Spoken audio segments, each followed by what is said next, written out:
Hi there. I just wanted to talk to you all about the intro and overview paragraphs that you posted. There are many really strong ones, and I know some of you are still working out the kinks in your topic, but it's great to get your ideas started. And I wanted to point out one that I thought was very strong, though there were many more that were very strong, and sort of talk about it. So this one is dealing with police brutality against people of color. And so you can see how they've hooked the reader.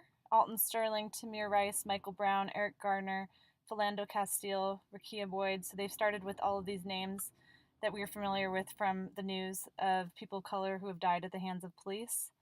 We also get an overview here. So some of you can put your overview in the introduction if you would like. So she's going back to 2015 and how many fatal police shootings there have been. Of course, we're looking at the United States. Okay, so 2015, blacks make up 13% of the population, but they account for 26% of those killed by police to show the disparity. And what the author's done here is given us enough context to understand her argument. And so I think this works really well to introduce the topic. Some of you have this in your second paragraph. She chose to put it in her first because the numbers are shocking and it hooks your reader. Here we have, many times the victims were unarmed, although officers stated they believed the victim had brandished a weapon of some kind. The reasons for this are not completely clear, and that's good. This is the point of this essay, is to speculate about the causes of something that's not fully understood, so even experts argue about.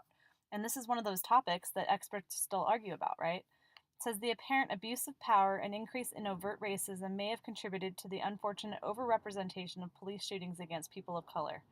The problem is clearly stated here. We have two main causes, the abuse of power and an increase in overt racism.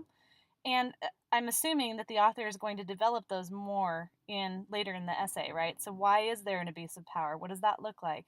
And why is there an increase in overt racism? Sort of the causes behind the cause. So she has plenty. I asked you guys for 2 to 3 causes. There's only 2 here, but they're really complex, and so she might spend a couple of paragraphs with each one, if not more. Then we go down. And I would say that she actually jumped into a current perspective, which is fine. And so she collapsed this into the next paragraph. So it says each year there are several officer-involved shootings, and she references Stephon Clark as something that's been recently in the news. It's still in the news right now, so that to make this issue relevant to readers. So I think this was a really strong draft of intro overview and actually jumping into the next section, which is current perspective. And so that's kind of what I'm looking for. And if you have any questions, if you're feeling like yours isn't quite matching up to those sort of expectations or you're not sure how to get there, please contact me. I'm happy to help you. And that's about it. I just wanted to give you some feedback and show you, an example that might be helpful. All right.